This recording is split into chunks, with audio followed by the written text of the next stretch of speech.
Boom! Hey kids, what's going on? It's another Mr. Brown's World History class day, and we're talking about ancient China today. Let's do it.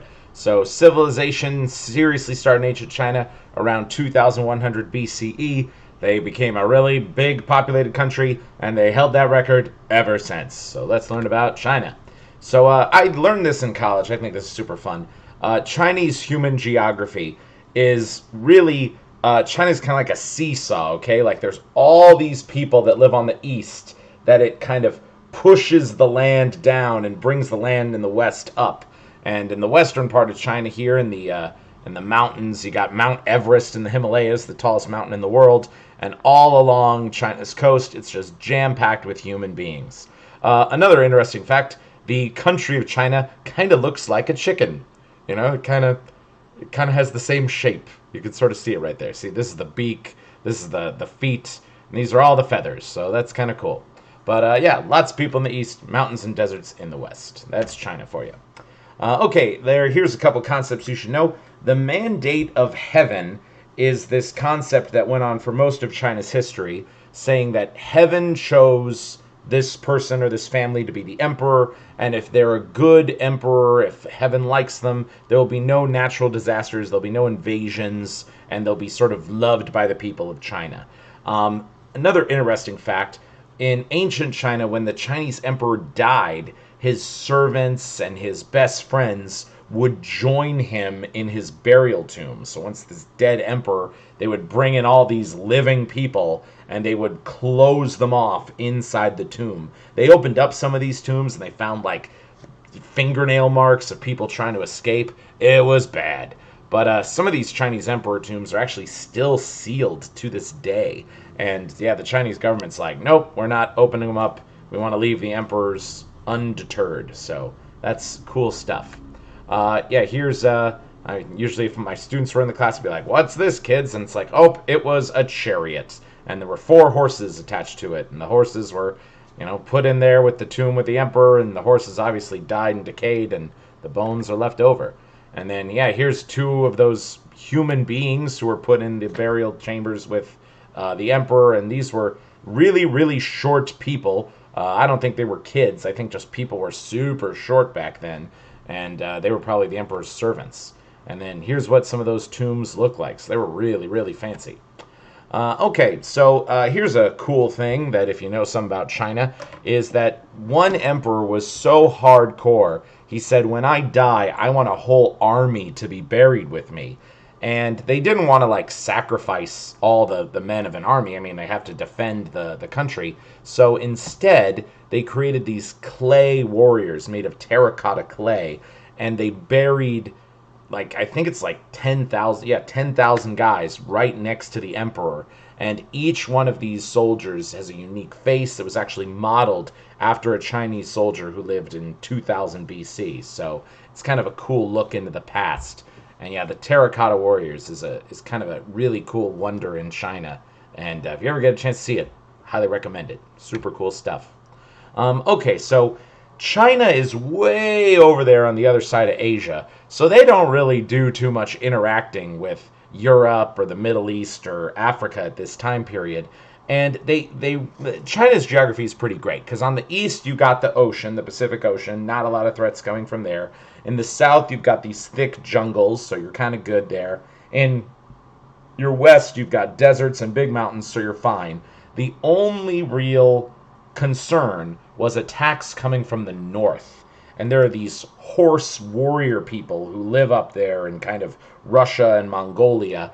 And so China was always worried about their northern border. So what are you going to do if you've got a border you're worried about? You're going to build a wall. Going to build a great wall. Fantastic wall. Superior sized wall. So let's check it out. Here's some of those horse people coming into China causing havoc.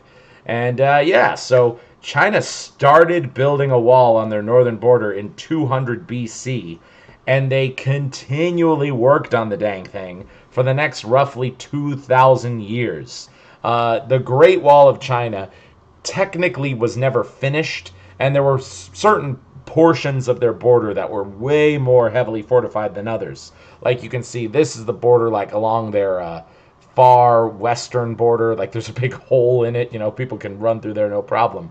But closer to the coastal parts of China, the major cities, they built this really epic wall that goes on for like 6,000 miles. But I'll tell you something, kids. Like this great wall they built, yeah, it looks impressive, but there were plenty of times in history where the horse people got around it, or they bribed guys to open the gates, or they blew it up.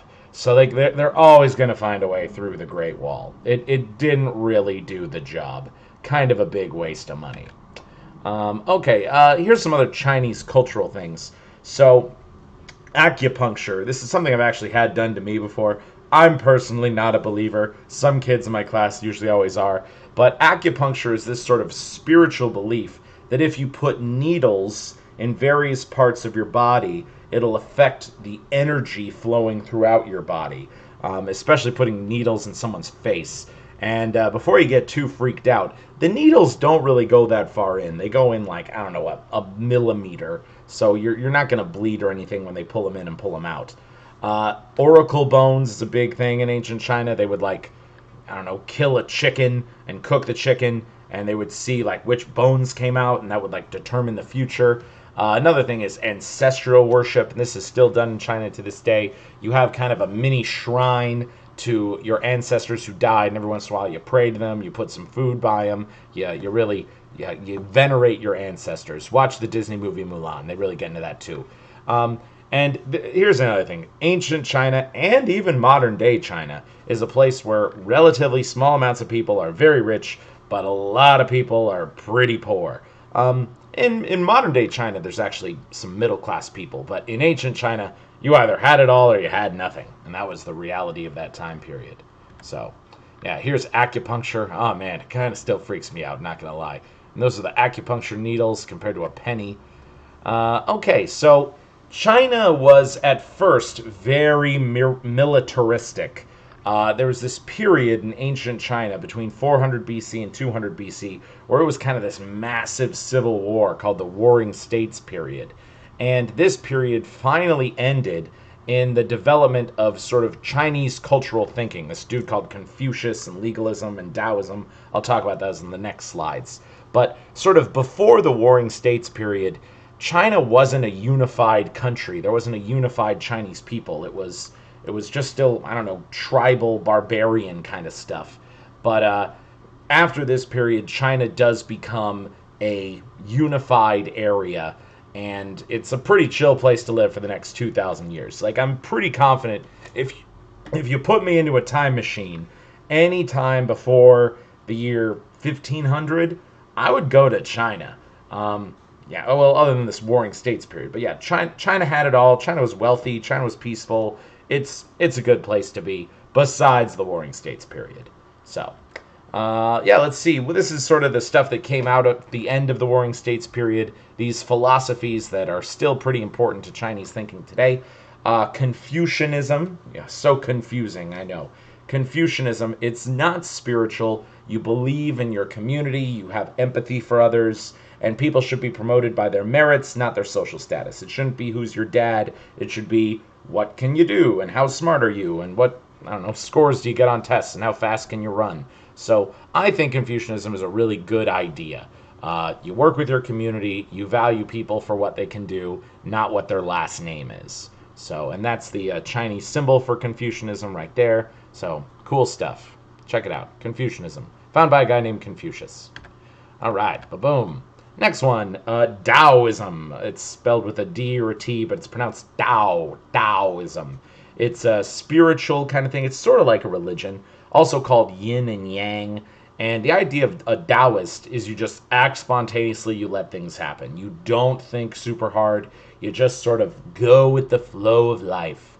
And yeah, life goes its way with or without your decisions affecting it. You go to college, you get rich. You don't go to college, somehow you'll get rich. Nothing matters. Wake up every day, try something new, run red lights. That's the kind of idea of Taoism. So stop trying to leave, you'll arrive. Stop seeking, you will see. Stop running, you will be found. That's the idea of Taoism. I don't know if it's a big thing anymore today, but you've probably seen the yin and yang symbol before. sort of like do whatever you feel like. So there's that symbol. All right, and the last one is legalism. So this is not spiritual, but legalism is humans are evil by nature, and strict punishments and fear will keep people in line. And I think this is still definitely a part of Chinese and Asian culture to this day, where it's sort of like, follow the rules or you're going to get hurt. Like, double the punishments against you for whatever you did wrong. And I'll tell you, like, when I lived in South Korea, like, people followed the rules. So legalism is an important concept. And yeah, if you do believe in legalism, you think that your common man is naturally bad, has to be forced to be good, and that people sort of need fear to keep them in line. So if you believe in the police, you're absolutely believing in legalism. All right, ba-bam. All right, boom, that's legalism symbol, and I'm done. Hey, so that's the video. Thanks for watching. Peace out.